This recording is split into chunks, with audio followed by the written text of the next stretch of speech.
Camp के पास से DSP Suresh अपनी जीप में बैठे पृथ्वी का इंतजार कर रही थी। उनके साथ डॉक्टर राजेश अरोड़ा भी था। थोड़ी ही देर में पृथ्वी अपनी मोटरसाइकिल से आता दिखाई दिया। डॉक्टर अरोड़ा और राजेश को एक साथ देखकर हैरान होते हुए पृथ्वी ने पूछा, क्या बात है? आप लोगों ने मुझे इतना अर्जेंटली मिलने के लिए क्यों बुलाया? डॉक्टर साहब से पूछो, इन्होंने ही कहा था तुम्हें बुलाने को।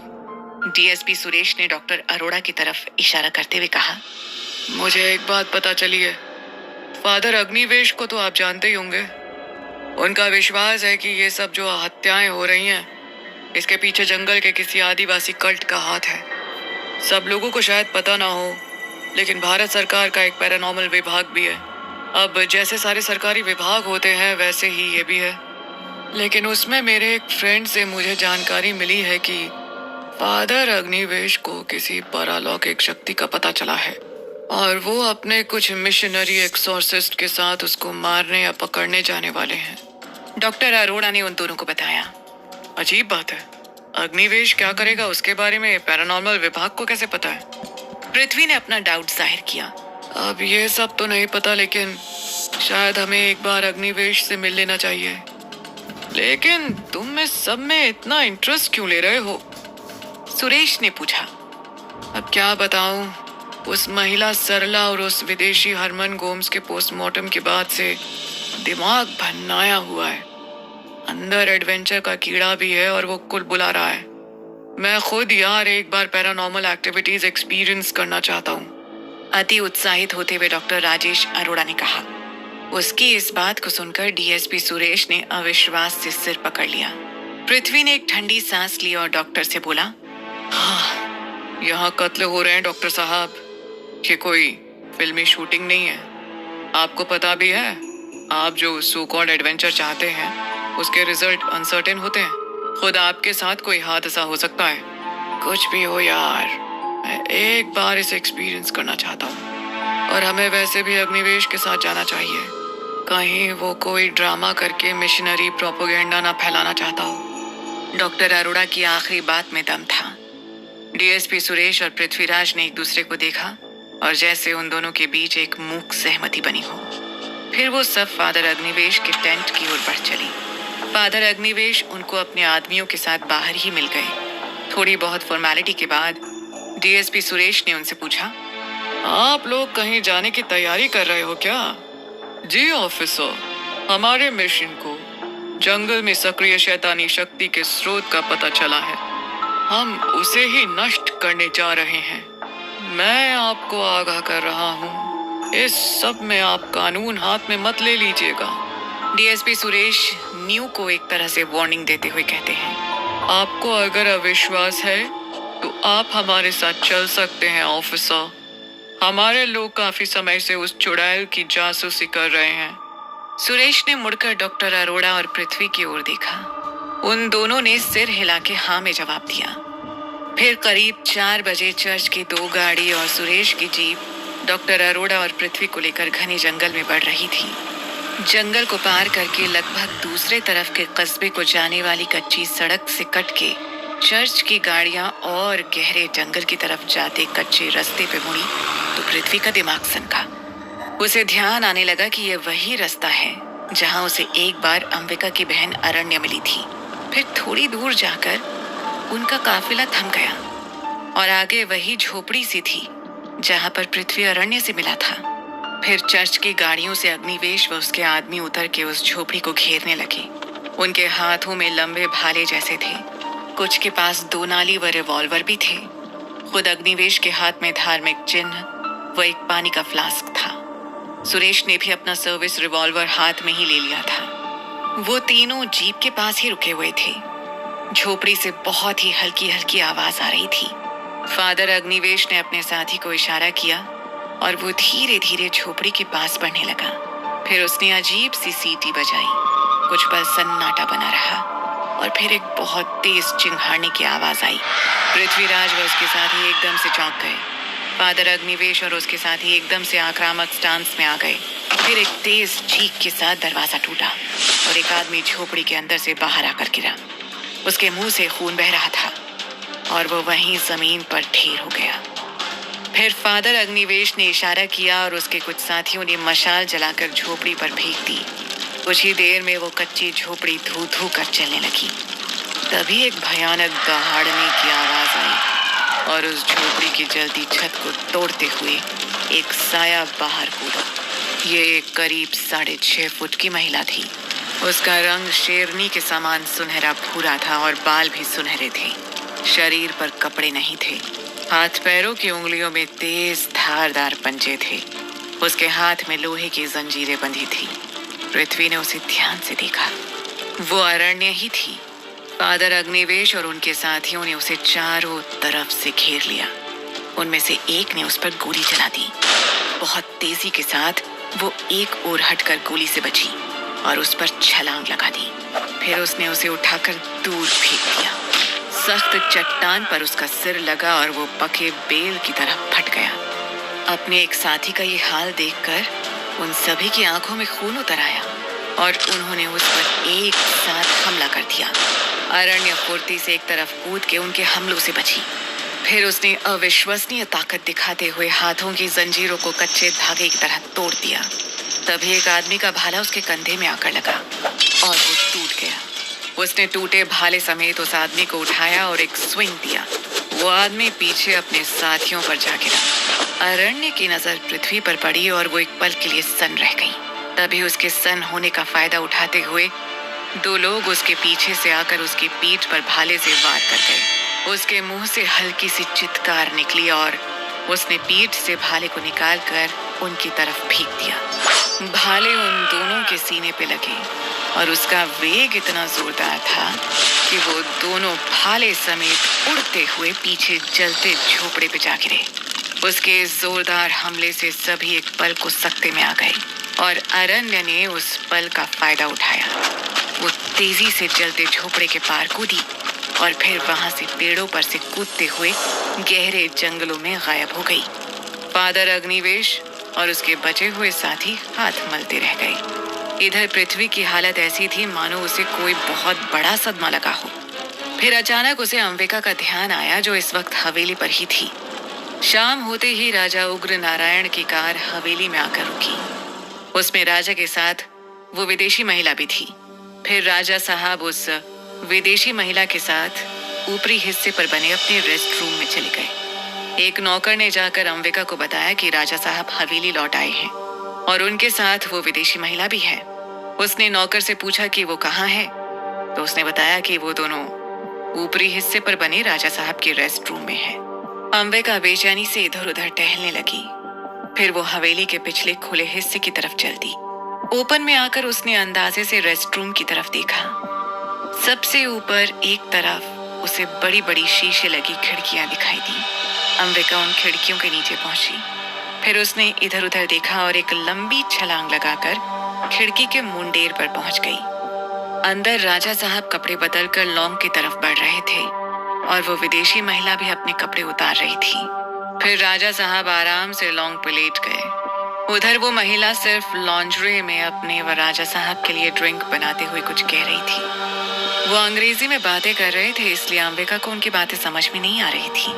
वो विदेशी महिला राजा साहब के पास ड्रिंक लेके पहुंची और उनसे बोली, लेकिन आप चाहें तो सब कुछ हो सकता है। हम बस जंगल में एक जगह चाहते हैं जो कि हमारे लिए बहुत विशेष है। हम कोई फैक्ट्री थोड़ी लगा रहे हैं। ड्रिंक हाथ में लेते हुए राजा साहब मुस्कुराए और बोले, किया तो जा सकता है मार्सिलिया, लेकिन जंगल में इतनी बड़ी जगह अलॉट करवाना बहुत टेढ़ी खीर है। फिर उन्होंने अपने ग्लास को एक घूंट में ही खाली कर दिया।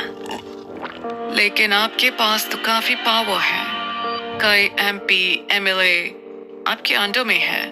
राजा साहब का खाली ग्लास लेके दूसरा ड्रिंक बनाते हुए मार्सिलिया बोली। जवाब में राजा साहब सिर्फ सिर हिलाकर रह गए। आप एक बार कोशिश करिए ना, ये पूरा इलाका ही आपके कंट्रोल में है। आप अगर राजी हो जाए तो हमारी संस्था न्यू लाइट कुछ भी करने को तैयार है। आप कहें तो हम आपको न्यू लाइट का इंडिया हेड बना सकते हैं। फिर मेरी जैसी हजारों आपके कदमों में रहेंगी। राजा साहब को ड्रिंक पकड़ा के और फिर अपने ब्रा को खोल के अपने विकसित जिस्म को राजा साहब की आंखों के सामने चमकाते हुए मर्सिलिया ने कहा। अब की बार राजा साहब ने एक अट्टहास किया। बस इसी कारण से मैं ये काम नहीं करूंगा।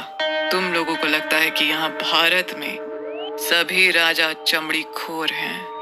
गोरी सुनहरी चमड़ी चमकाई और काम बन गया।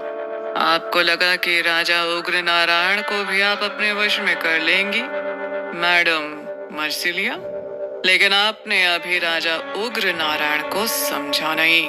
और रही बात आपकी संस्था न्यू लाइट की, तो मुझे उसमें बहुत बड़े षड्यंत्र की बू आ रही है। जंगल के बीच तुम क्या करना चाहती हो पता नहीं, लेकिन उसमें हम सबका भला तो नहीं ही होगा। मर्सिलिया गुस्से में राजा उग्र नारायण को घूर रही होती है। दूसरे ड्रिंक को भी एक झटके में समाप्त कर राजा उग्र नारायण आगे बोले। तो आप जैसी सैकड़ों वैश्याएं भी आ जाएं, तब भी राजा उग्र नारायण उनसे दिल तो बहलाएगा, लेकिन अपने लोगों के लिए अहितकारी किसी भी योजना को सफल नहीं होने देगा। अगर ऐसी बात है तो राजा उग्र नारायण यही सही, न्यू लाइट अपने उद्देश्य में जरूर सफल होगी। तुम अगर मान जाते तो तुम्हारे जरिए हमारे बाकी काम भी बन जाते, लेकिन खैर क्या ही कर सकते हैं।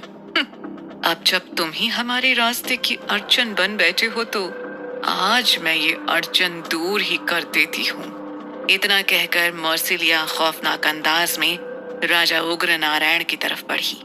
उसने अपने हाथों को झटका दिया और उसके हाथ की उंगलियां लंबी होकर धारदार नेजों में बदल गईं। राजा उग्र नारायण एकदम से सकते में आ गए। तभी खिड़की को तोड़ते हुए अंबिका राजा साहब और मर्सिलिया के बीच एक तूफान की तरह आ गई।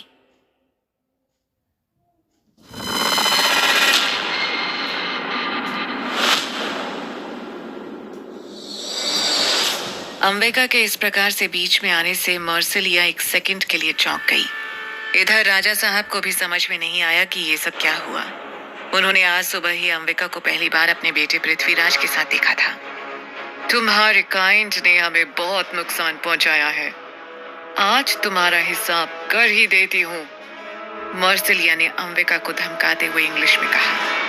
मर्सिलिया की उंगलियां और बढ़कर हंटर की तरह लचीली हो गईं। उसने दोनों हाथों से अंबिका पर हमला किया। अंबिका बचने के लिए एक तरफ सरकी, लेकिन फिर भी हंटर जैसे उसके नाखूनों ने उसके गले और चेहरे पर खरोच डाल ही दी। अब मर्सिया लगातार बिजली की तेजी से अंबिका पर हमला करने लगी। अंबिका भी बड़ी फुर्ती से उसके हर एक हमले से बचती जा रही थी। राजा साहब के रेस्ट रूम की हालत तेजी से कबाड़ घर में बदलती जा रही थी। अंबिका को अपने हर हमले से बचता देख मर्सिलिया बौखला गई। इधर राजा साहब भी एक तरफ लपक कर अपनी राइफल उठा चुके थे। मर्सिलिया एक तरफ बड़े बड़े टीवी को उठाकर राजा साहब की ओर फेंकने ही वाली थी कि तभी अंबिका ने तेजी से उछलकर राजा साहब को उस हमले से बचाया। लेकिन इसी के साथ ही मर्सिलिया की तेज पंजे उसके शरीर से टकराए, जिससे वो नहीं बच पाई। अंबिका हमले के फोर्स से एक तरफ जा गिरी। इसी बीच रेस्ट रूम का दरवाजा तेजी से भड़बड़ाया जाने लगा। मेरे पास समय नहीं है, मर्सिलिया ने कहा, और उसने अपने हंटर जैसे नाखूनों को वापस समेट लिया और तेजी से एक तरफ जमीन पर पड़े राजा उग्र नारायण की तरफ लपकी। इससे पहले कि राजा साहब कुछ समझ पाते, मर्सिलिया के छुरी जैसे पंजे उनके सीने के आर पार हो चुके थे। नहीं! अंबिका ये देख के तड़प कर रह गई।